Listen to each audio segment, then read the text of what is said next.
Nunca pensé que las palabras más crueles vendrían de la boca de mi propio hijo. Ese martes de octubre, cuando escuché su voz decir esas 5 palabras, sentí como si el suelo desapareciera bajo mis pies. Te vas al asilo hoy mismo. Así sin más. Sin compasión. Sin gratitud. Como quien desecha un mueble viejo que ya no sirve. Mi nombre es Fernando Gutiérrez, tengo 68 años, y lo que voy a contarte cambió mi vida para siempre. Antes de continuar, quiero pedirte algo. Si esta historia te toca el corazón, déjame un corazón azul en los comentarios, porque lo que vas a escuchar no lo vas a creer. Y si alguna vez has sentido que alguien a quien amas te ha traicionado, quédate hasta el final. Porque lo que pasó después de ese momento oscuro me enseñó algo que todos deberíamos saber. Estaba sentado en el sillón de la sala, el mismo donde había mecido a Roberto cuando era bebé, cuando él entró con su esposa Laura. Venían de la calle con esa expresión de prisa que siempre llevaban últimamente. Ni siquiera me saludaron. Roberto se quedó de pie frente a mí con los brazos cruzados, y Laura a su lado con esa sonrisa fría que nunca me gustó. No dijo buenos días. No preguntó cómo había dormido. Solo habló. «¿Te vas al asilo hoy mismo?» El silencio que siguió fue ensordecedor. Mis manos temblaron sobre el brazo del sillón. Mi corazón latía tan fuerte que pensé que todos podían escucharlo. Quise hablar, pero las palabras se atascaron en mi garganta como piedras. Mi hijo, el niño al que había enseñado a caminar, a leer, a ser hombre de bien, me miraba con ojos vacíos, como si yo fuera un extraño. Como si los 40 años que pasé criándolo solo nunca hubieran existido. Pero lo que pasó después de ese momento nadie lo vio venir. Ni él, ni Laura. Ni siquiera yo mismo imaginé que esas palabras crueles serían el principio de algo mucho más grande.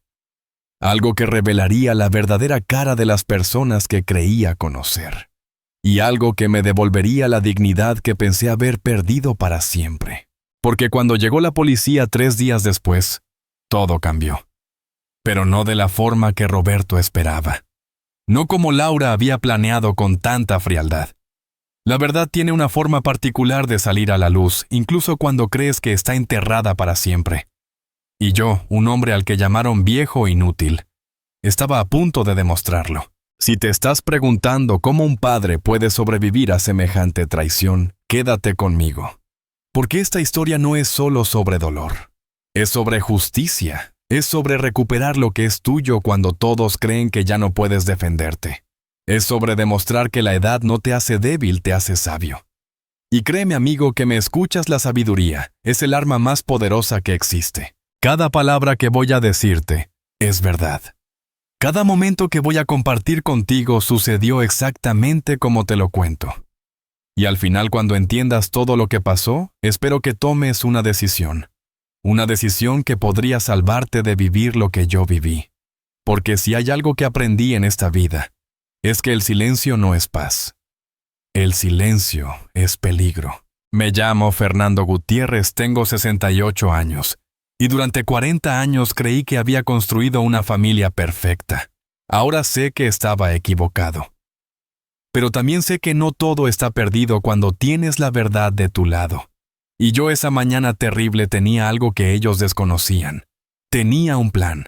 Tenía pruebas y tenía pruebas.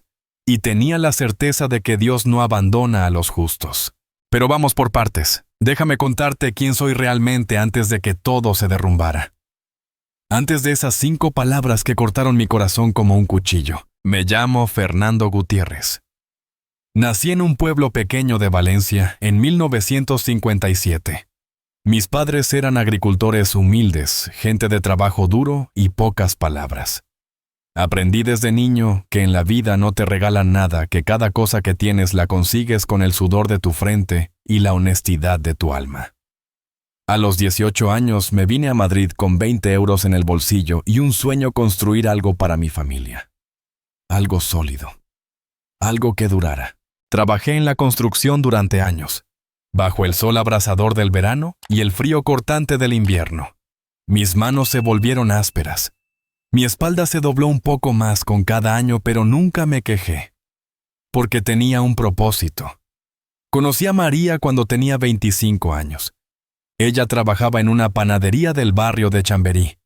Era bella, pero no de esa belleza que te deslumbra y luego se apaga. Era bella por dentro. Tenía una risa que iluminaba cualquier habitación y un corazón tan grande que cabía el mundo entero en él. Nos casamos en 1983. Fue una boda sencilla en una iglesia pequeña con 20 invitados y un almuerzo modesto en casa de mis suegros. Pero fue perfecta, porque María me miró ese día con unos ojos llenos de amor y me dijo que conmigo al lado todo iba a estar bien. Y yo le creí. Le creí con cada fibra de mi ser. 2 años después nació Roberto. Mi hijo. Mi único hijo. Cuando lo tuve en mis brazos por primera vez en el hospital lloré. Lloré como no había llorado en mi vida. Porque en ese momento supe que todo lo que había sufrido, cada sacrificio, cada día sin descanso, había valido la pena. Este niño era mi legado. Este niño iba a tener lo que yo nunca tuve: educación, oportunidades, amor. María murió cuando Roberto tenía 18 años. Cáncer de mama. Rápido. Cruel. Injusto. En 6 meses pasó de ser la mujer fuerte que conocía a una sombra frágil en una cama de hospital. La última vez que hablamos, me tomó la mano con lo poco de fuerza que le quedaba y me dijo: «Cuida de Roberto. Prométeme que siempre vas a estar para él». Y yo le prometí. Le prometí que nuestro hijo nunca estaría solo, que yo iba a ser padre y madre si hacía falta, que iba a protegerlo de todo. Y cumplí esa promesa. Trabajé doble turno para pagarle la universidad. Ingeniería informática. Algo moderno. Algo con futuro. Comía una vez al día para que él pudiera tener libros nuevos y una computadora decente. Me quedé despierto las noches en que él estudiaba para los exámenes, preparándole café, animándolo cuando se frustraba. El día que se graduó lo abracé y le dije que su madre estaría orgullosa. Y yo también lo estaba. Mi hijo el ingeniero. Mi hijo el hombre de bien que yo había criado. Hace 5 años conoció a Laura. Al principio me cayó bien. Era educada, siempre sonreía, traía flores cuando venía a casa. Roberto estaba enamorado, eso era evidente. Se casaron en una ceremonia bonita en el campo. Yo pagué todo. El vestido de ella, el traje de él, el banquete para 100 personas. Vacié mis ahorros, pero no me importó. Era la felicidad de mi hijo. Era lo que María habría querido. Pero algo cambió después de la boda. Al principio fueron cosas pequeñas. Laura empezó a hacer comentarios sobre la casa. Decía que era demasiado grande para un hombre solo, que debería considerar venderla y mudarme a algo más pequeño, más manejable. Roberto asentía, pero no decía nada. Luego vinieron las sugerencias sobre mi salud, que me veía cansado, que debería ver a un doctor, que a mi edad era normal necesitar ayuda. Yo tenía 68 años, pero estaba bien. Hacía mi mercado. Cocinaba, limpiaba, caminaba 3 kilómetros cada mañana. Pero Laura insistía. Y poco a poco Roberto empezó a mirarme diferente. Ya no era su padre. Era un problema que había que resolver. Hace 3 meses vinieron con una propuesta. Un asilo. Lo habían visitado. Era limpio, decían. Con buena comida, con actividades. Estarías más cómodo, papá. Más acompañado. Aquí estás solo todo el día. Yo les dije que no. Que esta casa la construí con mis manos. Que aquí estaban los recuerdos de María. Que aquí me quedaba hasta que Dios me llamara. Laura apretó los labios. Roberto desvió la mirada. Y cuando se fueron esa noche, escuché algo que nunca debí escuchar. La puerta no se había cerrado bien y sus voces llegaban desde la escalera. «Es terco como una mula», dijo Laura. «No va a aceptar por las buenas. Entonces lo haremos por las malas», respondió Roberto. «La casa vale mucho. Si la vendemos podemos liquidar nuestras deudas y tener para el enganche del departamento que queremos». Sentí que el mundo se detenía. Mi hijo estaba planeando echarme de mi propia casa, no por mi bien, por dinero, por un departamento nuevo, por la vida cómoda que su esposa quería. Y él, el hijo al que le di todo, estaba de acuerdo. Esa noche no dormí. Me senté en la cocina hasta el amanecer con una taza de café que se enfrió sin que la probara, y pensé en María, en lo que me había pedido, en la promesa que le hice. Y me pregunté en qué momento todo se había torcido tanto.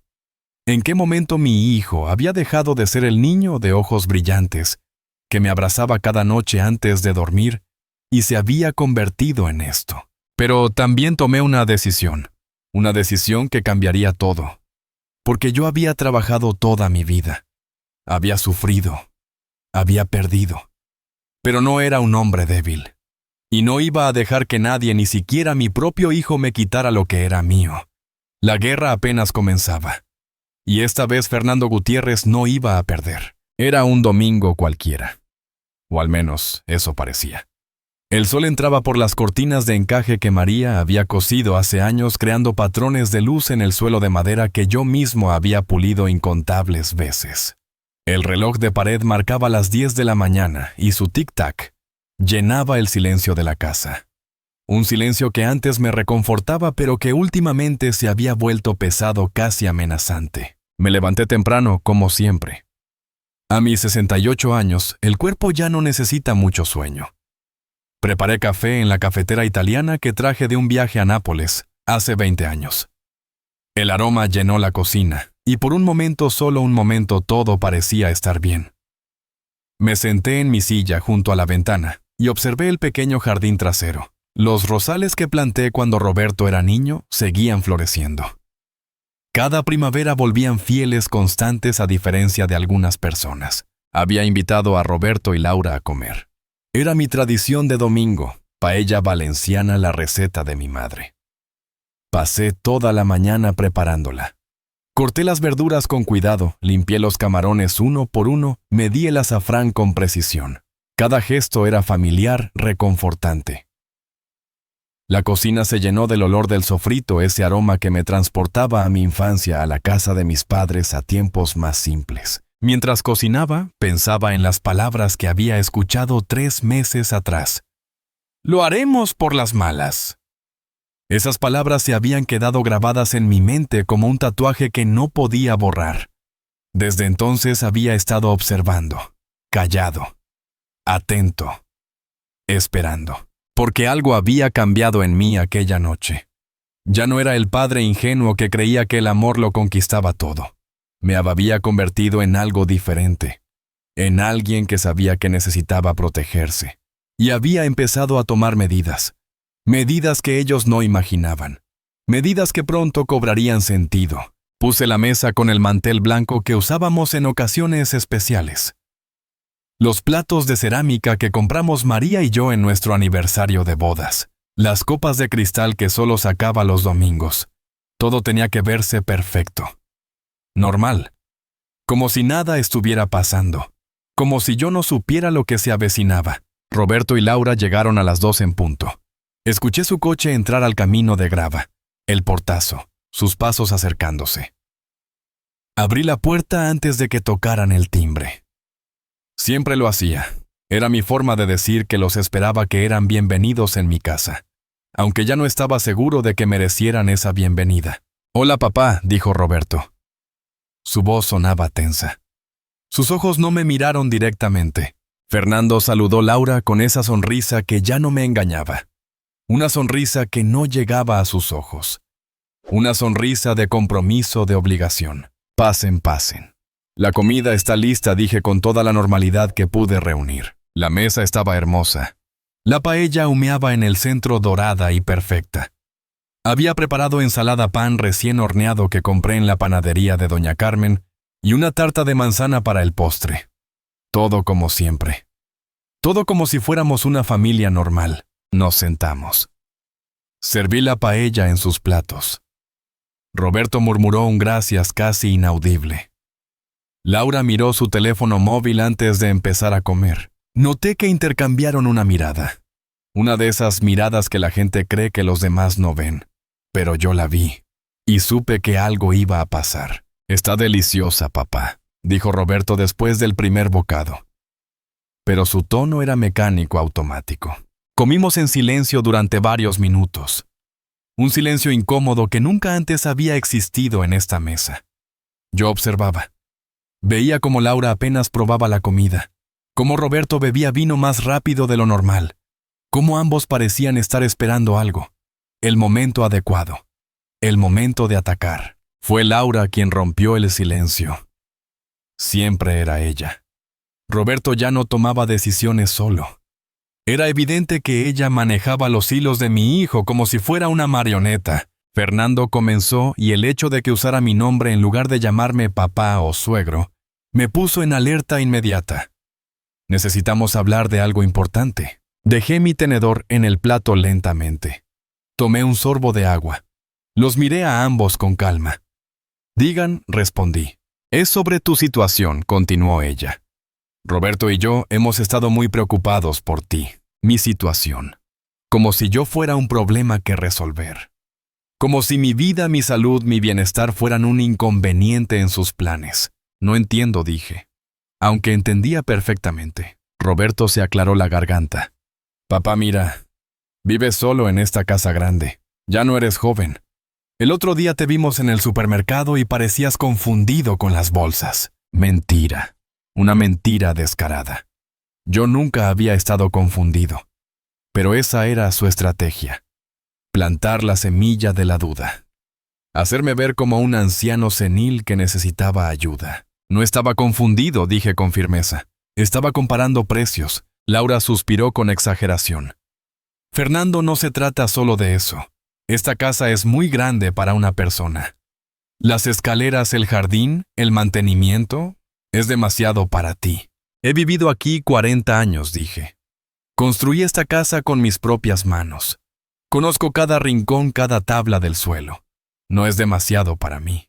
Pero podría hacerlo pronto, intervino Roberto. Y queremos ayudarte antes de que sea tarde. Antes de que pase algo. Antes de que pase algo. Como si mi vida fuera una bomba de tiempo esperando explotar. Como si en cualquier momento fuera a caerme por las escaleras o a olvidar cerrar la llave del gas. Estaban construyendo una narrativa. Una historia donde yo era el protagonista débil, vulnerable e incapaz. Hemos visitado varios lugares. Continuó Laura sacando su teléfono y deslizando fotos en la pantalla. Mira Residencia Los Pinos. Tiene jardines hermosos, habitaciones con baño privado, servicio de comedor, actividades recreativas. Deslizaba las fotos frente a mis ojos como si me estuviera mostrando un hotel de vacaciones. Como si me estuviera ofreciendo un premio en lugar de mi destierro. ¿Hasta tienen un programa de fisioterapia?, añadió Roberto tratando de sonar entusiasta. Podrías hacer amigos de tu edad. No estaría solo todo el día. No estoy solo, dije. Tengo a mis vecinos, a doña Carmen de la panadería. Al señor Andrés que viene a jugar ajedrez los jueves. Tengo mi vida aquí. Pero no es lo mismo que estar en un lugar con gente todo el tiempo, argumentó Laura. Y piensa en nosotros también, vivimos lejos. No podemos estar viniendo cada vez que necesites algo. Ahí estaba. La verdad deslizándose entre las mentiras. No era por mí. Era por ellos. Por su comodidad, por su conveniencia. Yo no les he pedido que vengan cada vez que necesito algo, dije, sintiendo cómo la rabia empezaba a hervir en mi pecho. Porque no necesito nada. El rostro de Laura se endureció. Su máscara de preocupación comenzó a resquebrajarse. Fernando, seamos realistas. Tienes 68 años. No vas a vivir eternamente. Y cuando algo te pase, esta casa va a ser un problema enorme para nosotros. Los trámites, la venta, todo. Cuando algo me pase, repetí lentamente. ¿Cuándo? No, sí. ¿Cuándo? Como si ya estuvieran contando los días para mi funeral. Roberto la miró con molestia. Laura, por favor. Pero ella ya no podía detenerse. La verdad estaba saliendo cruda y brutal. Además, esta casa vale mucho dinero. Dinero que está ahí parado sin generar nada.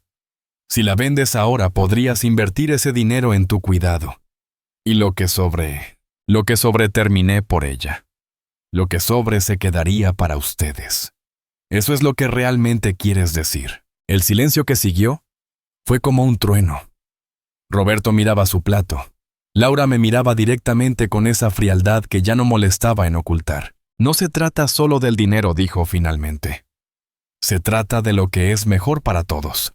Lo que es mejor para todos. La frase más mentirosa que existe. Porque lo que es mejor para todos siempre significa lo que es mejor para algunos a costa de otros. Me levanté de la mesa lentamente.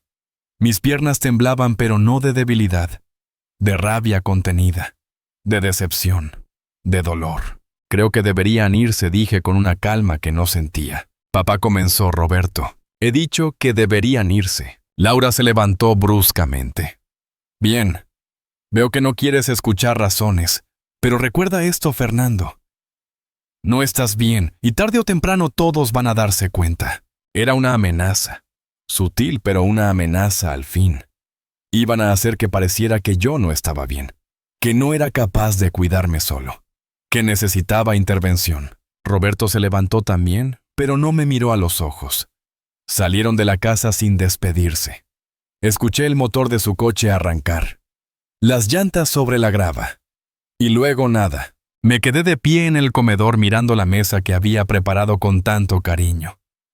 La paella intacta en sus platos, las copas de vino llenas, la tarta de manzana que nunca llegaron a probar. Y en ese momento, algo se rompió dentro de mí. No mi espíritu, no mi fuerza. Se rompió la última ilusión que tenía sobre mi hijo. La última esperanza de que todo esto era un malentendido. La última creencia de que el niño que había criado seguía existiendo en algún lugar dentro de ese hombre. Recogí la mesa en silencio. Guardé la comida. Lavé los platos. Y cuando terminé me senté en el sillón de la sala con el teléfono en la mano. Había llegado el momento de hacer esa llamada. La llamada que había estado posponiendo por semanas. La llamada que cambiaría todo.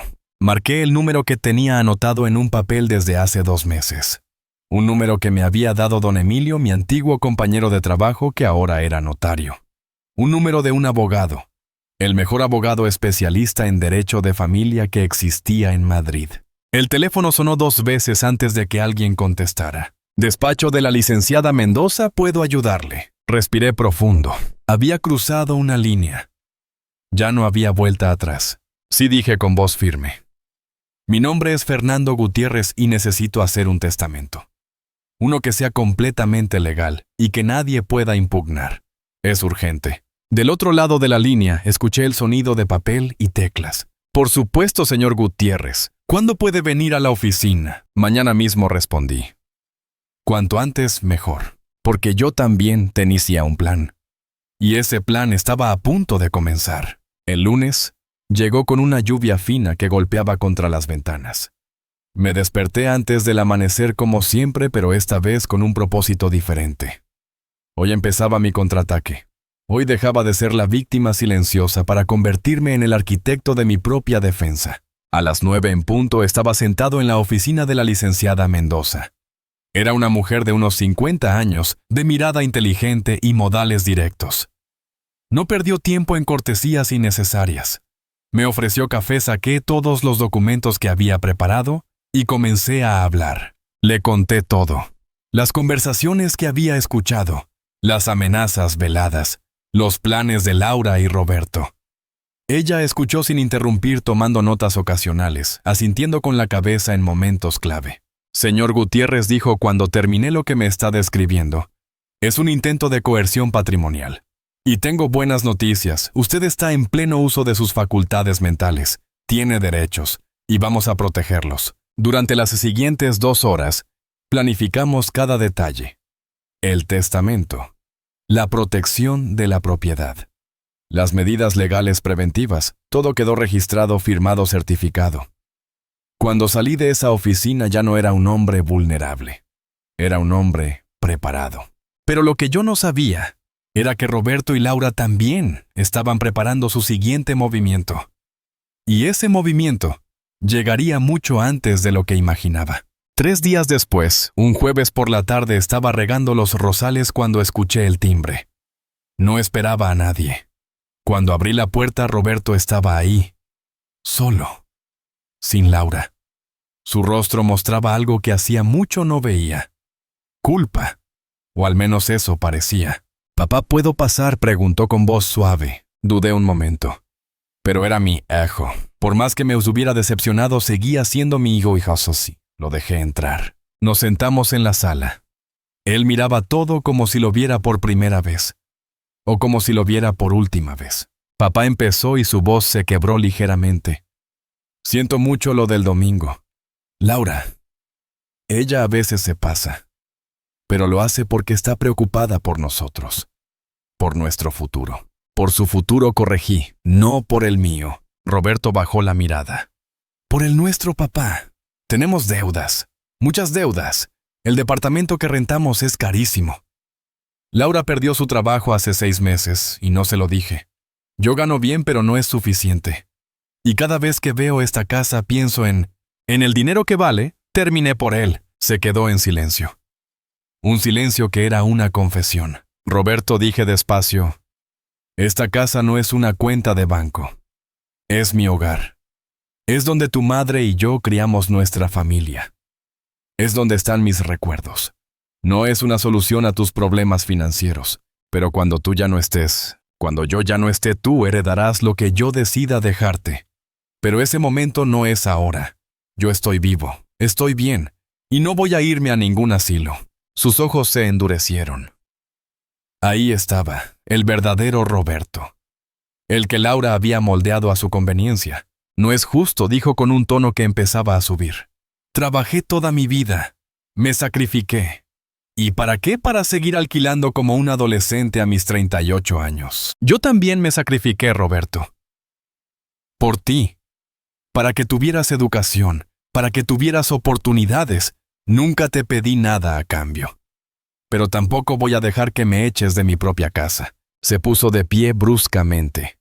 «¿Sabes qué, papá? Estás siendo egoísta, completamente egoísta. Egoísta». La palabra se clavó en mi pecho como un puñal. Yo que había dado cada centavo de mi vida por él. Yo que había trabajado hasta que mi espalda se rompió. Yo que me quedé sin comer para que él tuviera útiles escolares. Egoísta. «Creo que deberías irte», dije sintiendo cómo la rabia empezaba a hervir bajo mi piel. «No. No me voy hasta que hablemos esto como adultos. No puedes vivir en el pasado para siempre. Mamá ya no está aquí. Y esta obsesión tuya con mantener todo igual es enfermiza. No nombres a tu madre», dije con voz baja y peligrosa. «No te atrevas a usar su memoria para justificar tu avaricia. No es avaricia. Es supervivencia. Y si no lo entiendes, entonces realmente estás viejo y ciego». Las palabras flotaron en el aire como veneno. Viejo y ciego. Así es como me veía mi hijo. No como su padre, no como el hombre que lo crió. Como un estorbo, como un obstáculo en su camino hacia la comodidad que creía merecer. «Vete», dije. «Ahora». «Esto no termina aquí», respondió, mientras caminaba hacia la puerta. «Te lo advierto, papá. Esto no termina aquí». Y se fue, dejando la puerta abierta detrás de él, como si incluso en su salida quisiera dejarme expuesto vulnerable. Me senté en el sillón y cerré los ojos. Respiré profundo. 1 vez, 2 veces, 3 veces. No podía permitir que las emociones me dominaran. Tenía que mantener la cabeza fría, porque sabía que lo peor aún estaba por venir, y no me equivocaba. 2 semanas después, un martes por la mañana, llegó el golpe. El verdadero golpe. El que estaban planeando desde el principio. Estaba desayunando cuando escuché el timbre. Esta vez no eran solo Roberto y Laura. Había otra persona con ellos. Un hombre de unos 60 años con maletín de cuero y expresión seria. Traje gris. Corbata azul. Aspecto profesional. «Papá», dijo Roberto sin saludar siquiera, «este es el doctor Ramírez. Es psiquiatra. Viene a hacerte una evaluación». El mundo se detuvo. Una evaluación. Un psiquiatra. Querían declararme incapaz. Esa era su estrategia. Si me declaraban mentalmente incompetente, podrían quitarme el control de mis bienes. Podrían internarme. Podrían hacer lo que quisieran.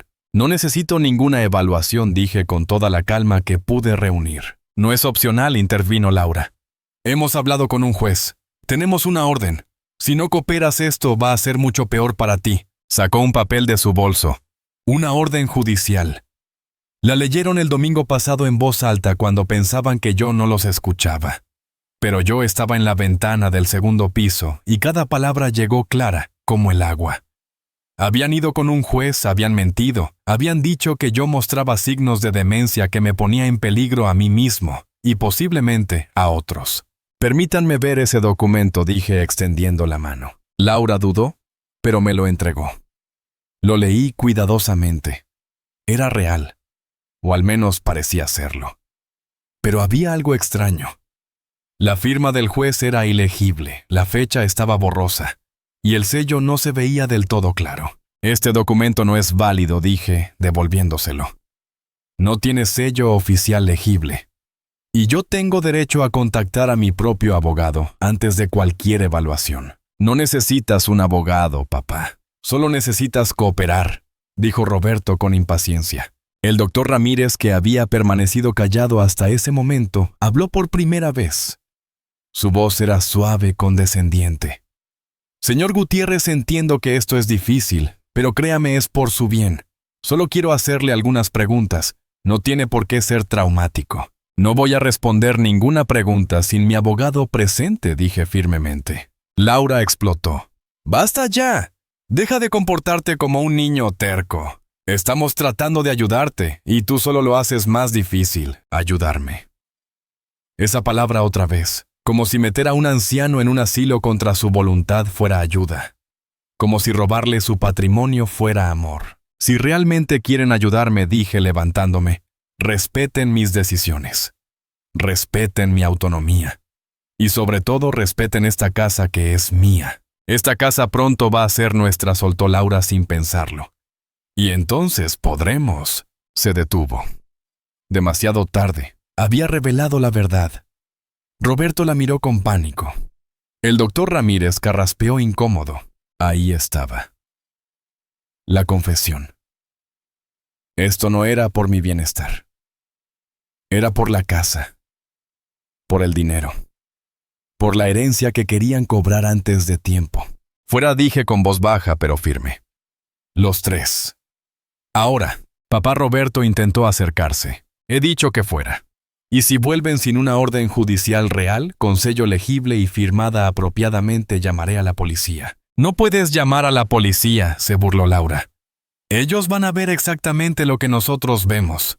Un viejo paranoico que necesita ayuda. Entonces, llámenlos ustedes. Respondí sacando mi teléfono. Veamos qué dicen cuando les muestre este documento falso y les explique que están tratando de extorsionarme. El silencio que siguió fue absoluto. Roberto miraba el suelo. Laura apretaba los puños. El doctor Ramírez revisaba su reloj como si tuviera prisa por estar en cualquier otro lugar. Esto no termina aquí, Fernando, dijo Laura con veneno en cada palabra. Vamos a conseguir una orden real. Y vas a ir a ese asilo, quieras o no. Y esta casa se va a vender. Ya veremos, respondí. Ya veremos. Salieron finalmente. Los vi alejarse por el camino de grava. Laura gesticulaba violentamente. Roberto caminaba con los hombros caídos. El doctor Ramírez hablaba por teléfono. Cuando se fueron, cerré la puerta con llave. Puse el pasador. Y por primera vez en semanas, me permití temblar. No de miedo, de furia, de indignación, de dolor por ver hasta dónde era capaz de llegar mi propio hijo, pero también de determinación, porque ahora sabía exactamente lo que estaban planeando. Y yo también tenía un plan que llevaba semanas preparando, un plan que estaba a punto de ejecutar. Tomé mi teléfono y marqué el número de la licenciada Mendoza. Licenciada, soy Fernando Gutiérrez. Acaban de intentar declararme incompetente con documentos falsos. Necesito que active el protocolo que discutimos. Al otro lado de la línea, escuché papeles moviéndose. Entendido, señor Gutiérrez. ¿Tiene grabaciones? Sonreí amargamente. Las tengo, video y audio. Todo. Perfecto. Venga a la oficina mañana a primera hora. Y no se preocupe, Ellos no saben lo que les espera. Colgué el teléfono y me senté en mi sillón. Miré las fotos en la repisa. María y yo en nuestra boda. Roberto de bebé. Roberto graduándose. Una familia que ya no existía. Una familia que era solo una ilusión. Pero yo no iba a ser una víctima. No iba a dejar que me trataran como un objeto, como un problema que resolver, como un anciano indefenso. Porque Fernando Gutiérrez había construido esta casa con sus manos. Había criado a un hijo solo. Había sobrevivido a la pérdida del amor de su vida. Y si algo había aprendido en 68 años de existencia, era esto: la dignidad no se negocia. Y la justicia tarde o temprano siempre llega. Esa noche no dormí. Me quedé sentado en la sala con todas las luces apagadas mirando las sombras en el techo, pensando, planeando, esperando, porque sabía que volverían, con documentos reales esta vez, con más presión, con más amenazas, pero cuando lo hicieran, yo estaría listo. Y ellos no tenían idea de lo que estaba por venir. El teléfono sonó cerca de la medianoche. Era un número desconocido. Dudé antes de contestar, pero algo me dijo que debía hacerlo. Señor Gutiérrez, era una voz de mujer joven nerviosa. Sí, ¿quién habla? Mi nombre es Carla. Soy secretaria del doctor Ramírez, el psiquiatra que fue a su casa hoy. Mi corazón se aceleró. ¿Qué quiere? Necesito decirle algo. Algo importante. Pero tiene que prometerme que no va a decir que yo lo llamé. Se lo prometo. Hubo una pausa. Podía escuchar su respiración entrecortada del otro lado. El documento que le mostraron hoy no es real, lo falsificaron. El doctor Ramírez es amigo de la esposa de su hijo. Le están pagando para que lo declare incompetente sin una evaluación real. Y hay más. Tienen planeado internarlo el martes que viene. Ya tienen un lugar reservado en la residencia Los Pinos. Van a llevarlo por la fuerza si es necesario. La sangre se me heló en las venas. No solo querían mi casa, querían encerrarme, desaparecerme, borrarme de sus vidas como si nunca hubiera existido. ¿Por qué me cuenta esto?, pregunté. Porque lo que están haciendo está mal. Mi abuelo pasó por algo similar, y no pude ayudarlo a tiempo.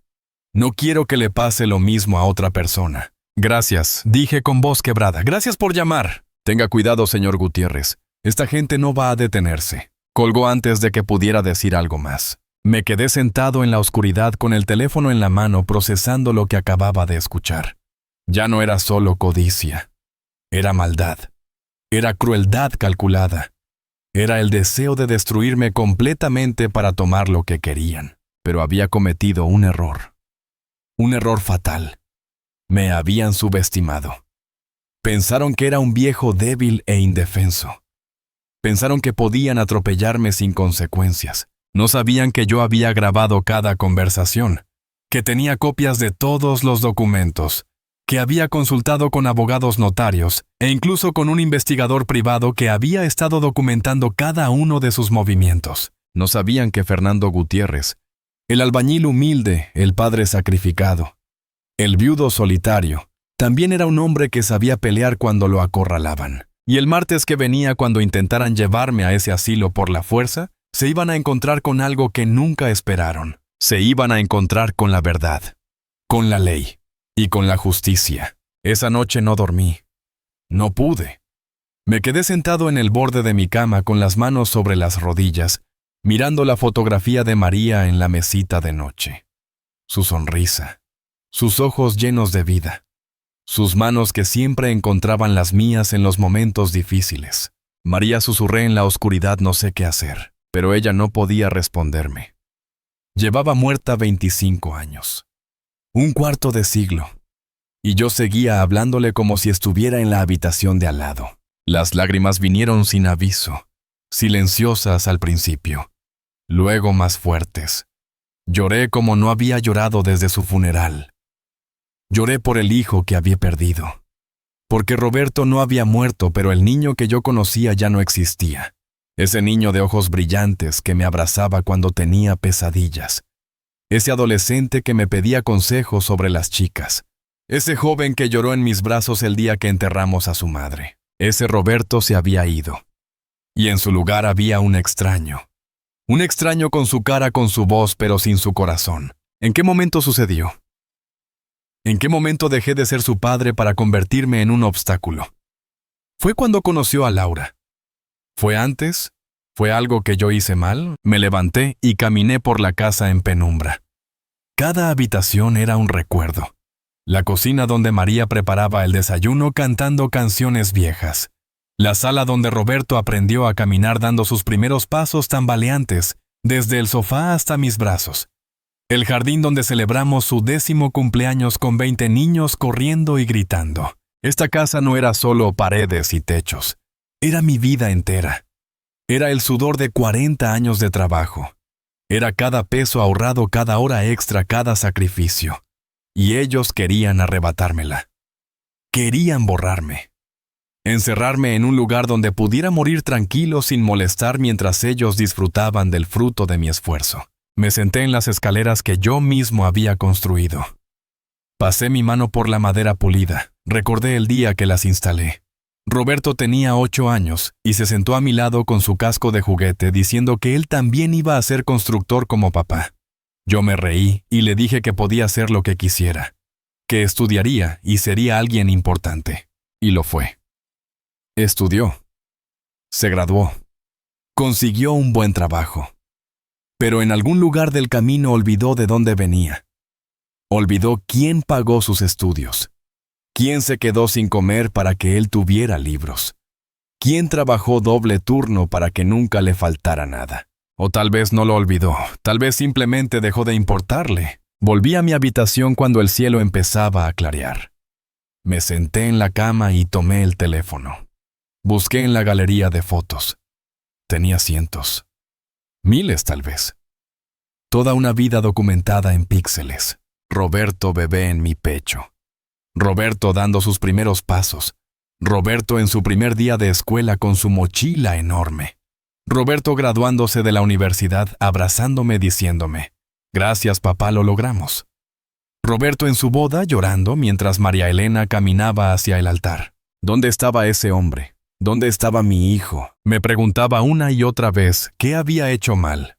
Tal vez lo malcrié. Tal vez le di demasiado y él creció pensando que el mundo le debía todo. Tal vez debí ser más estricto. Tal vez debí enseñarle el valor del sacrificio, haciéndolo trabajar conmigo en la construcción durante los veranos como mi padre hizo conmigo. Pero María me decía que no, que teníamos que darle oportunidades que nosotros nunca tuvimos, que tenía que estudiar, no trabajar, que su futuro estaba en las aulas, no en los andamios. Y le hice caso. Siempre le hacía caso a María. Ella era más sabia que yo, más educada, más sensible. Yo solo era un albañil con las manos callosas y la espalda doblada. ¿Qué sabía yo de criar hijos? Ahora me preguntaba si María estaría decepcionada. Si vería a nuestro hijo desde donde estuviera, y lloraría como yo estaba llorando. O si me culparía a mí por no haber sido suficiente. Por no haber sabido criar a un hombre de bien. El amanecer trajo luz pero no claridad. Preparé café pero no pude tomarlo. Se enfrió en la taza mientras yo miraba por la ventana sin ver nada realmente.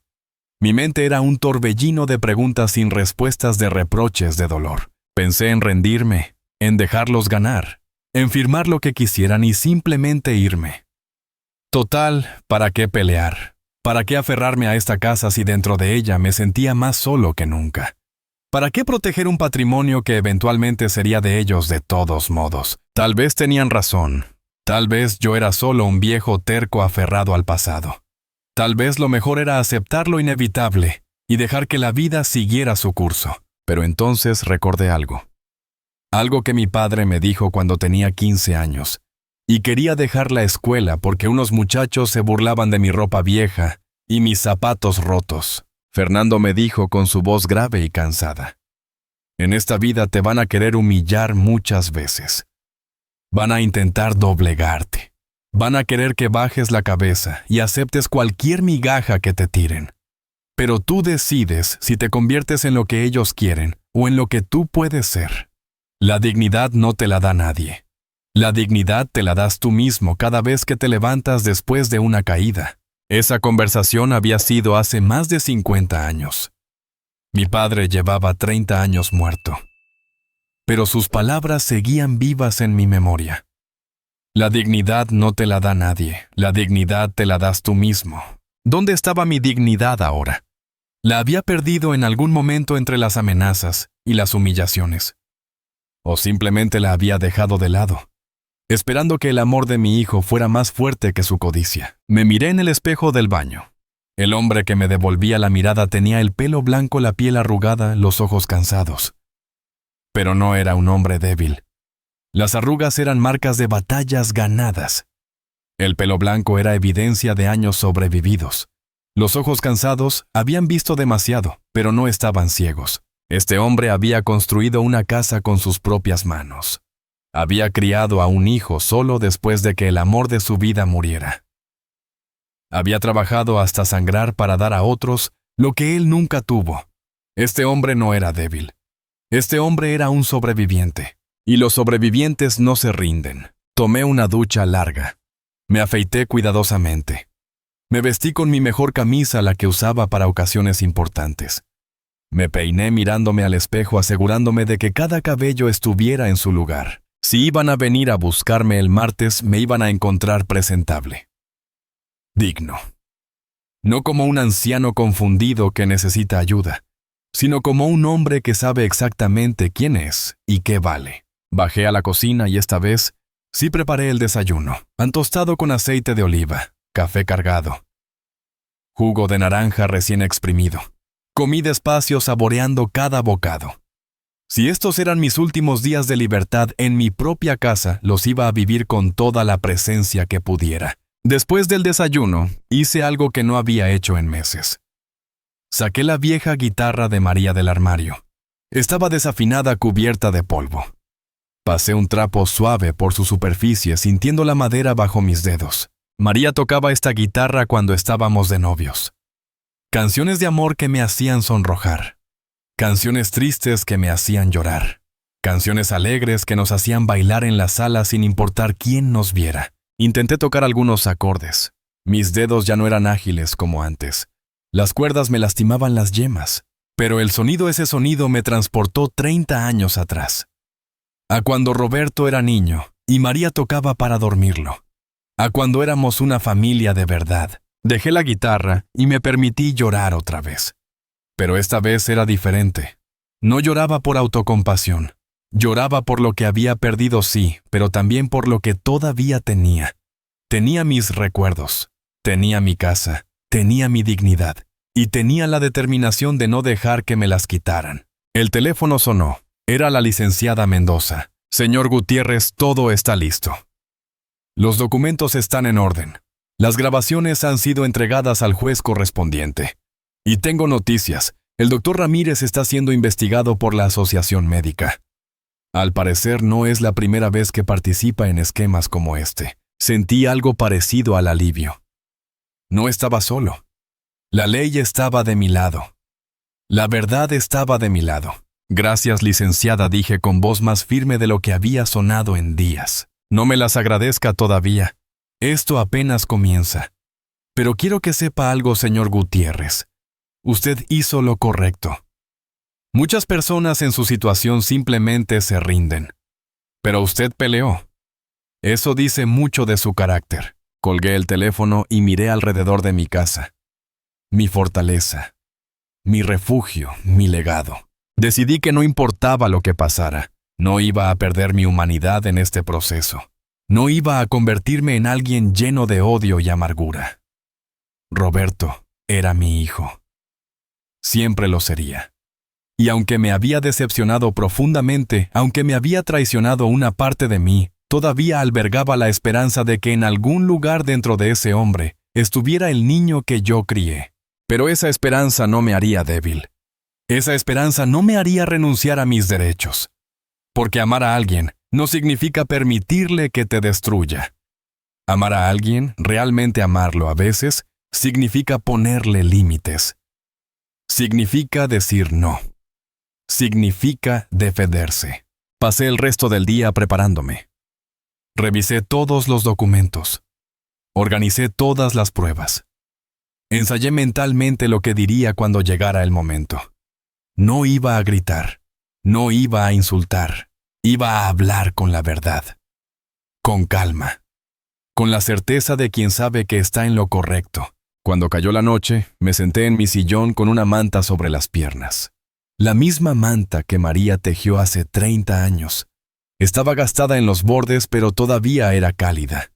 Todavía me reconfortaba. Miré las estrellas a través de la ventana. María solía decir que cuando una persona moría se convertía en una estrella, que desde allá arriba cuidaba a sus seres queridos. Yo nunca fui muy religioso, pero en momentos como este quería creer. Quería creer que ella me veía, que estaba orgullosa de mí por no rendirme, que entendía que lo que estaba haciendo no era por terquedad o egoísmo, sino por dignidad. María, dije, voz alta, aunque sabía que nadie me escuchaba. Si puedes oírme, dame fuerza. No para destruir a nuestro hijo, sino para salvarnos a ambos. Porque esto que está haciendo no solo me destruye a mí, lo está destruyendo a él también. Y tal vez, solo tal vez, si me mantengo firme, si no permito que esto continúe, él pueda encontrar el camino de regreso. El viento movió las cortinas. Tal vez era solo el viento. O tal vez era algo más. Elegí creer que era algo más. Cerré los ojos, y por primera vez en días sentí algo parecido a la paz. No era felicidad, no era alegría, pero era paz. La paz de quien sabe que ha hecho todo lo posible. La paz de quien puede mirarse al espejo y no sentir vergüenza. Mañana sería viernes. El martes vendrían por mí. Pero yo estaría listo, porque Fernando Gutiérrez había aprendido algo en sus 68 años de vida. Había aprendido que el dolor te transforma, que puedes dejar que te destruya o puedes dejar que te fortalezca. Y yo había elegido la segunda opción. Las lágrimas se habían secado. El dolor seguía ahí, pero ya no me paralizaba. Me había levantado del suelo. Me había sacudido el polvo y estaba listo para pelear. No por venganza, no por orgullo, sino por justicia, por dignidad. Y por ese pequeño rayo de esperanza de que tal vez, solo tal vez en el camino hacia la justicia, también pudiera encontrar la redención de mi hijo. El martes llegó más rápido de lo que esperaba. Me desperté a las 5 de la mañana con una claridad mental que no había tenido en semanas. Hoy era el día en que todo cambiaría. Para bien o para mal, pero cambiaría. Me vestí con cuidado. Pantalón de vestir gris. Camisa blanca impecable. El chaleco que María me regaló en nuestro último aniversario. Zapatos lustrados. Me miré al espejo y vi lo que quería que vieran: un hombre en pleno uso de sus facultades. Un hombre digno. Un hombre que no necesitaba que nadie tomara decisiones por él. A las 7 sonó el timbre. Demasiado temprano. Caminé despacio hacia la puerta y miré por la mirilla. Roberto, Laura y 2 hombres que no conocía. Uno llevaba uniforme de paramédico. El otro vestía traje oscuro y cargaba una carpeta gruesa. Respiré profundo. Era ahora o nunca. Abrí la puerta, pero dejé la cadena de seguridad puesta. «Buenos días», dije con calma. «Papá, abre la puerta», exigió Roberto. Su voz sonaba nerviosa. Impaciente. «¿Quiénes son estas personas?». El del traje dio un paso al frente. «Señor Gutiérrez, mi nombre es licenciado Torres. Traigo una orden judicial para una evaluación médica obligatoria. Por favor, abra la puerta y esto será más fácil para todos». «Muéstreme la orden». Deslizó el documento por debajo de la puerta. Lo recogí y lo leí cuidadosamente. Esta vez era real. Sello oficial. Firma legible. Fecha correcta. Habían hecho su tarea, pero yo también había hecho la mía. «Un momento, por favor», dije. «Voy a llamar a mi abogado». «No necesitas un abogado, papá. Solo vamos a hacerte unos exámenes», dijo Roberto, pero su voz temblaba. Cerré la puerta y marqué el número de la licenciada Mendoza. Contestó al primer timbre. Ya estaba esperando mi llamada. «Licenciada, están aquí. Tienen una orden judicial real esta vez». «Perfecto. Dígales que abra la puerta, pero que usted tiene derecho a que su abogado esté presente durante toda la evaluación. Yo estoy a 10 minutos de su casa. No permita que lo saquen de allí hasta que yo llegue. Entendido. Y señor Gutiérrez, recuerde, usted no ha hecho nada malo. Mantenga la calma. Abrí la puerta completamente. Pueden pasar, pero les informo que mi abogada está en camino y tiene derecho a estar presente durante cualquier evaluación. Así lo establece la ley. El licenciado Torres frunció el ceño. No es necesario. Es mi derecho, interrumpí con firmeza. Y lo voy a ejercer. Laura explotó. Esto es ridículo. Solo estás alargando lo inevitable. Vas a ir a ese asilo hoy mismo. Eso lo decidirá un juez. No, usted, respondí mirándola directamente. Y creo que debería tener más cuidado con lo que dice. Especialmente considerando que todo lo que ha pasado en esta casa en las últimas semanas ha sido grabado. El silencio que siguió fue absoluto. Roberto palideció. Laura abrió y cerró la boca sin emitir sonido. El licenciado Torres se ajustó la corbata incómodo. Grabado, repitió Roberto con voz débil. Caminé hacia el estante de la sala y tomé una pequeña cámara que había estado oculta entre los libros. Luego otra del marco de un cuadro. Y otra más del reloj de pared. 3 cámaras. Audio y video. Instaladas hace 3 semanas por un técnico profesional. Todas las conversaciones, todas las amenazas, todos los intentos de manipulación. Todo documentado. El paramédico dio un paso atrás. El licenciado Torres revisó su carpeta como si buscara algo que le dijera qué hacer. Laura se dejó caer en el sofá, su rostro una mezcla de shock y furia. Roberto fue el primero en reaccionar. Papá, esto no es... No puedes... No puedo qué. No puedo protegerme. No puedo documentar cuando mi propio hijo intenta robarme mi casa y encerrarme contra mi voluntad. No es robar, es... Eco Robert Simelo. Explícame cómo planear declararme incompetente con documentos falsos, cómo traer a un psiquiatra corrupto, cómo hacer reservaciones en un asilo sin mi consentimiento no es robar. Explícamelo. Roberto miró a Laura buscando ayuda, pero ella estaba paralizada mirando las cámaras como si fueran serpientes venenosas. El timbre sonó. Era la licenciada Mendoza. Entró con 2 personas más, un notario y un investigador privado. Los 3 llevaban maletines y expresiones profesionales. Buenos días, dijo la licenciada. Soy la representante legal del señor Gutiérrez.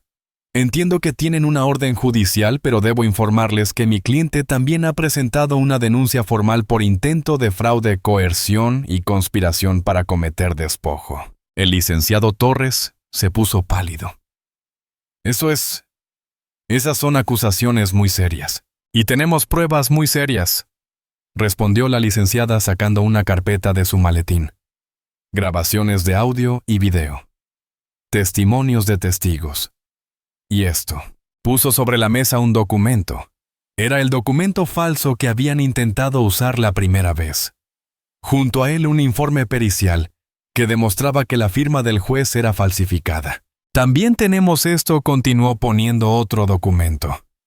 Una declaración jurada de la señorita Carla Méndez, secretaria del doctor Ramírez, exponiendo el plan completo. El doctor Ramírez está siendo investigado por la Asociación Médica y por las autoridades. Y ustedes, señor Torres, están siendo investigados por la Fiscalía. Torres retrocedió como si lo hubieran golpeado. Yo no sabía. Me dijeron que era un caso legítimo. No investigó antes de aceptar el caso. ¿No le pareció sospechoso que una familia quisiera internar a un hombre que claramente está en perfectas condiciones mentales? No tenía respuesta. La licenciada se volvió hacia Roberto y Laura. Y ustedes 2 tienen 2 opciones. Pueden retirarse ahora a firmar un documento donde renuncian a cualquier intento futuro de interferir con la vida y las propiedades del señor Gutiérrez, o podemos proceder con las denuncias penales. ¿Qué prefieren? Laura encontró su voz. Esto es una trampa. Él nos tendió una trampa. No, señora, respondió la licenciada con frialdad. Ustedes tendieron la trampa. El señor Gutiérrez simplemente se protegió. ¿O creían que podían intentar robarle su patrimonio sin consecuencias? Roberto finalmente habló. Su voz era apenas un susurro. Papá, yo... Lo siento. No queríamos. Laura dijo que era la única manera. ¿La única manera de qué? Pregunté. De saldar tus deudas. De vivir la vida que crees merecer. A costa de encerrar a tu padre como si fuera un perro viejo que ya no sirve. Lágrimas comenzaron a rodar por sus mejillas. No era así. No era... Entonces, ¿cómo era Roberto? Explícamelo. Porque desde donde yo estoy parece exactamente así. Laura se puso de pie bruscamente. Ya basta, nos vamos. Pero no creas que esto termina aquí, Fernando. Eres un viejo amargado que va a morir solo en esta casa. Y cuando eso pase, no esperes que vayamos a tu funeral. Salió hecha una furia. El licenciado Torres y el paramédico la siguieron murmurando disculpas. Roberto se quedó de pie en la sala mirándome con ojos llorosos. Papá susurró. Lo siento, de verdad lo siento. Yo también lo siento, Roberto. Siento que hayas llegado a esto.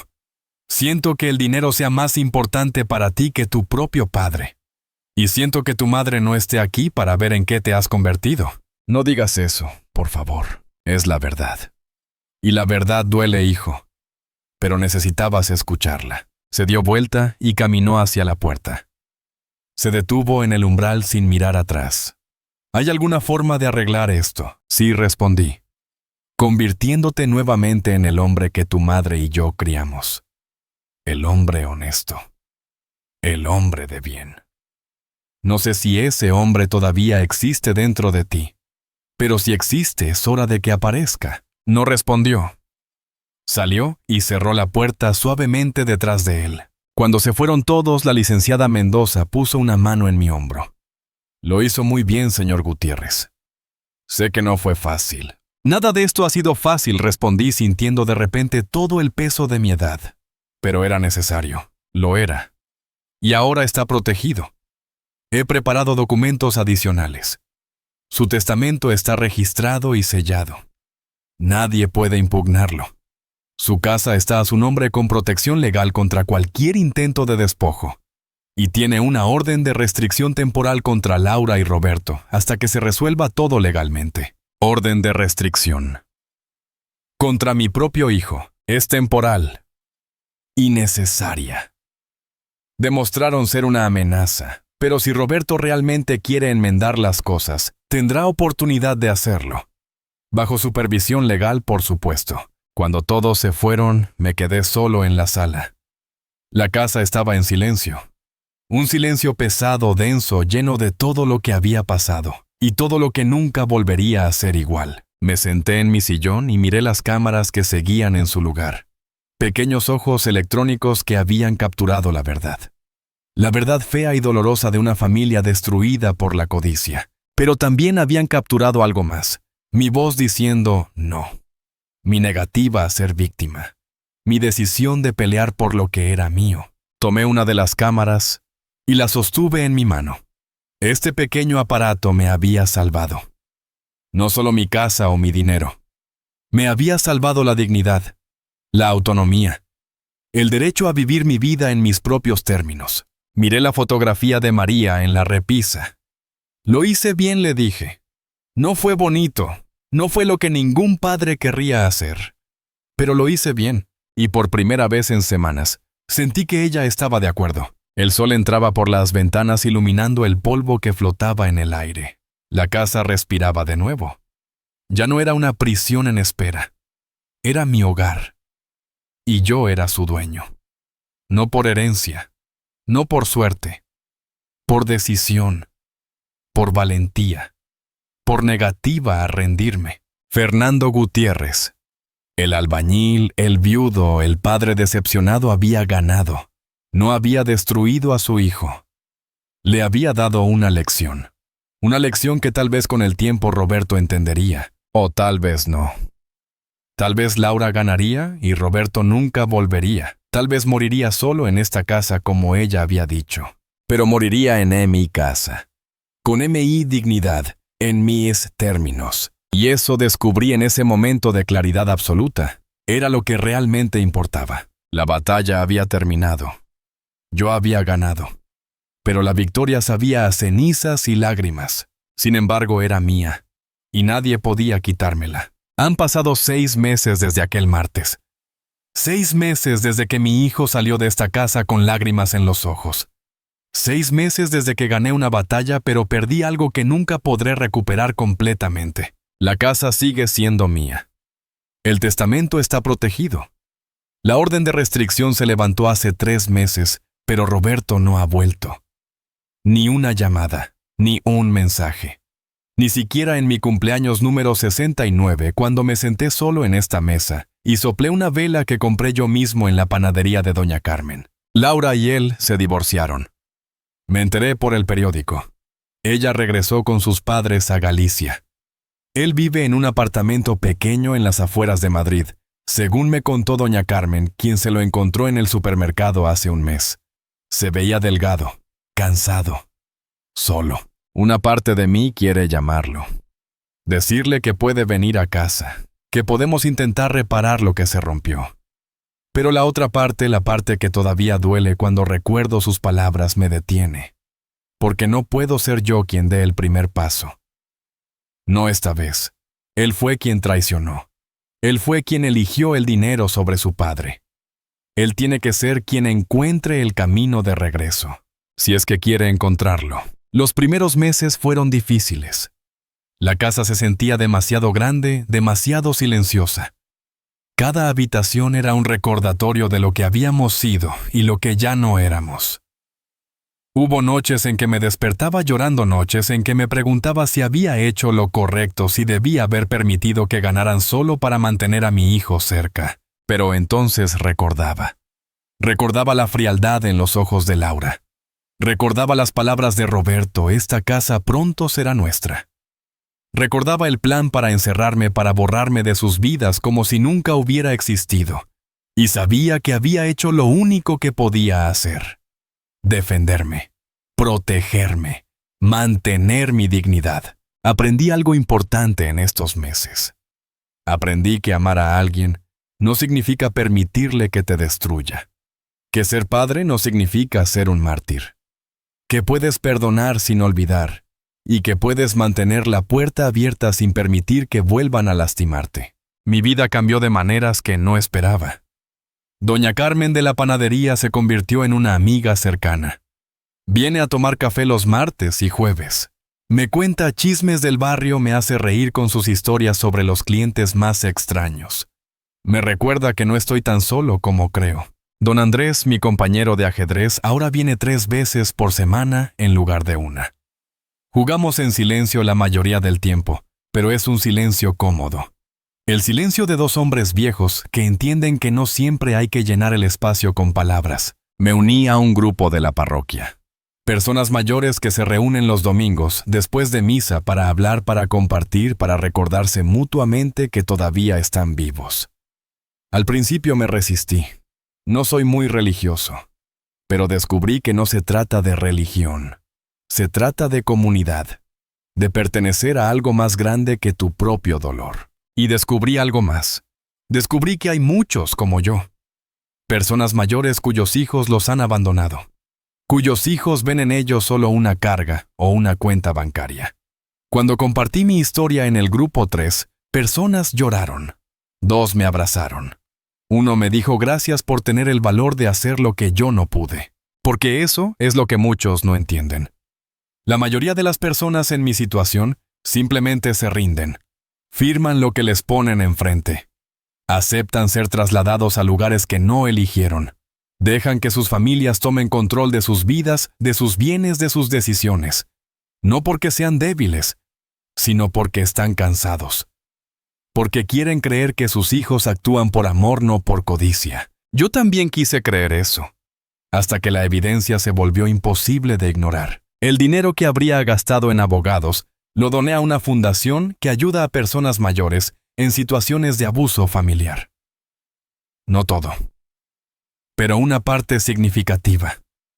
Porque si algo bueno puede salir de mi dolor, que sea ayudar a otros a protegerse antes de que sea demasiado tarde. La licenciada Mendoza se convirtió en algo más que mi abogada. Se convirtió en mi amiga. Almorzamos una vez al mes. Me cuenta sobre sus casos, siempre manteniendo la confidencialidad, pero dándome una ventana a un mundo que yo no conocía. Un mundo donde el abuso a los ancianos es más común de lo que nadie quiere admitir. Me dijo algo hace 2 semanas que no puedo sacar de mi mente. Fernando me dijo mientras compartíamos paella en un restaurante pequeño del centro, usted hizo algo extraordinario. No solo se salvó a sí mismo, se convirtió en un ejemplo. Tengo 3 clientes nuevos que vinieron porque escucharon de usted. Personas que estaban resignadas a perder todo. Pero su historia les dio esperanza. No me siento como un héroe. Me siento como un padre que perdió a su hijo. Pero si mi dolor puede servir para algo, si mi historia puede ayudar aunque sea a una persona, entonces tal vez valió la pena. Los rosales del jardín florecieron este año más hermosos que nunca. Los cuidé con dedicación hablándoles como María solía hacer. Me sentía tonto al principio, un viejo hablándole a las plantas, pero nadie me veía. Y había algo terapéutico en ello. En cuidar algo que crece, que responde a tu atención, que te da belleza a cambio de tu esfuerzo. Contraté a un muchacho del barrio para que me ayude con las reparaciones de la casa. Se llama Miguel, tiene 20 años, estudia arquitectura. Le pago bien y él trabaja los fines de semana. Me recuerda a Roberto a esa edad. Entusiasta, curioso, respetuoso. A veces me pregunto si Roberto fue así alguna vez, o si solo lo imaginé. Miguel me preguntó una vez por qué no tenía fotos de mi familia en la sala. Le dije la verdad. No la quité por rencor. La quité porque me dolía mirarlas. Porque cada foto era un recordatorio de algo que creí que era real, pero resultó ser una ilusión. Él me dijo algo sabio para su edad. Señor Fernando, las fotos no mienten. Los momentos que capturan fueron reales. Lo que pasó después no cambia lo que fue. Tal vez debería volver a ponerlas. No por él, por usted. Para recordar que hubo amor, que hubo felicidad, que no todo fue una mentira. Lo pensé durante días, y finalmente una tarde lluviosa volví a colocar algunas fotos. No todas, pero algunas. Roberto de bebé. Roberto graduándose. Roberto y María riendo en el jardín. Momentos que fueron reales.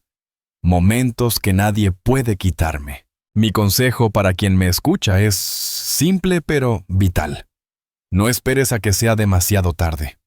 Si eres una persona mayor y sientes que tus hijos, tus familiares, están presionándote de maneras que no se sienten bien, actúa ahora, no mañana. Ahora. Busca un abogado de confianza. Uno que no esté conectado con tu familia. Protege tus bienes legalmente. Haz un testamento claro con testigos ante notario. Asegúrate de que nadie pueda impugnarlo o manipularlo. Si puedes, documenta todo. Vivimos en una era donde todos tienen un teléfono con cámara. Úsalo. No por paranoia, por protección. Porque la palabra de un anciano muchas veces no es suficiente en una corte. Pero la evidencia en video sí lo es. Y lo más importante, no tengas miedo de decir no. No te debes sentir culpable por proteger lo que es tuyo. No eres egoísta por querer vivir en tu propia casa. No eres terco por negarte a firmar documentos que no entiendes o con los que no estás de acuerdo. La dignidad no tiene edad. El respeto no debería depender de cuántos años tienes o qué tan frágil es tu cuerpo. Tu mente es tuya. Tus decisiones son tuyas. Tu vida es tuya. Y nadie, ni siquiera tu propia sangre, tiene derecho a quitártela. Hay días buenos y días malos. Días en que me levanto sintiéndome fuerte, orgulloso de haber peleado. Y días en que me levanto preguntándome si mi hijo está bien, si come suficiente, si tiene a alguien que lo cuide cuando está enfermo. Porque a pesar de todo, sigue siendo mi hijo. Y el amor de un padre no se apaga como una vela. Pero ese amor ya no me hace débil. Me hace cuidadoso. Me hace sabio. Me hace entender que amar a alguien también significa amarte a ti mismo lo suficiente como para no permitir el abuso. Si Roberto vuelve algún día, si toca esa puerta con verdadero arrepentimiento en su corazón, lo escucharé. Le daré una oportunidad de explicarse. Pero no olvidaré. Y no volveré a ser vulnerable ante él.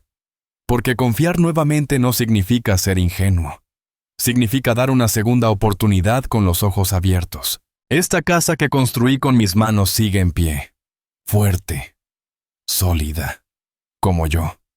Y cuando llegue mi hora, cuando finalmente me reúna con María, en donde sea que nos esperan los que se van, antes esta casa será heredada según mi voluntad. No por obligación, no por manipulación, sino porque yo así lo decidí. Esa fue la última vez que lo vi. No como mi hijo, sino como la lección más dura de mi vida. La lección de que el amor sin límites puede destruirte. De que la bondad sin protección puede ser tu ruina, de que perdonar no significa olvidar, y que abrir tu corazón no significa entregar tu vida. A veces perder a alguien no es perder, es liberarse, es encontrar de nuevo tu voz, es recordar quién eras antes de que te convencieran de que no eras suficiente. Y yo, Fernando Gutiérrez, a mis 69 años, finalmente entendí eso. No soy perfecto. Cometí errores como padre. Tal vez fui demasiado blando. Tal vez di demasiado y no enseñé el valor del sacrificio. Pero no merecía lo que intentaron hacerme. Nadie lo merece. Así que si mi historia te tocó el corazón, si alguna vez has sentido que alguien está tratando de aprovecharse de ti, de tu edad, de tu vulnerabilidad, escúchame bien. Tienes derecho a defenderte. Tienes derecho a decir no. Tienes derecho a vivir tu vida con dignidad hasta tu último aliento. No dejes que nadie te convenza de lo contrario. Ni siquiera tu propia sangre. Especialmente tu propia sangre. Porque al final del día, cuando estés solo frente al espejo, la única persona que tiene que poder mirarte sin vergüenza, eres tú mismo. Y yo puedo mirarme. Con tristeza, sí. Con cicatrices, por supuesto. Pero sin vergüenza. Sin arrepentimiento de haber peleado. Sin culpa por haber dicho no. La dignidad no se negocia. Y yo mantuve la mía. Si mi historia te tocó el corazón, me gustaría saber desde qué ciudad me estás escuchando. Déjame un comentario. Cuéntame si has vivido algo similar. No estás solo. Créeme, no estás solo. Hay millones de nosotros, personas mayores, que hemos tenido que aprender a defendernos de quienes se supone deberían protegernos. ¿Tienes padres, abuelos, tíos mayores? Por favor, comparte esta historia con ellos. Que sepan que tienen opciones, que tienen derechos, que nunca es tarde para protegerse. Y si eres joven, si estás escuchando esto y tienes padres mayores, te pido algo. No esperes hasta que estén vulnerables para demostrar tu amor. Demuéstralo ahora, con respeto, con paciencia. Con gratitud por los años que ellos te cuidaron cuando tú no podías cuidarte solo. El dinero va y viene, las casas pueden venderse o comprarse, pero la relación con tus padres una vez rota es casi imposible de reparar completamente. Y cuando se vayan, y créeme que se irán, lo que te quedará, no será el dinero que pudiste o no pudiste heredar. Será el recuerdo de cómo los trataste en sus últimos años. Que ese recuerdo sea uno con el que puedas vivir. Me llamo Fernando Gutiérrez. Tengo 69 años. Vivo en Madrid, España. Esta fue mi historia. Una historia de traición, sí, pero también de supervivencia, de dignidad, de negarse a ser una víctima. Si te ayudó de alguna manera, si aprendiste algo, si te dio fuerza para tomar tus propias decisiones, entonces contar mi dolor valió la pena. Gracias por escucharme. Gracias por permitirme ser vulnerable frente a ti. Gracias por recordarme que mi historia importa. Y recuerda, nunca es tarde para defender lo que es tuyo. Nunca eres demasiado viejo para tener dignidad. Y nunca, nunca estás solo en esta lucha. Un abrazo fuerte desde esta casa que sigue siendo mía. En este barrio que me ha acogido, en esta vida que elegí seguir viviendo en mis propios términos. Cuídate. Protégete. Y no dejes que nadie te diga que no tienes derecho a tu propia vida. Hasta pronto, amigo. Y que Dios te bendiga donde quiera que estés. Fernando Gutiérrez, 69 años, Madrid, España.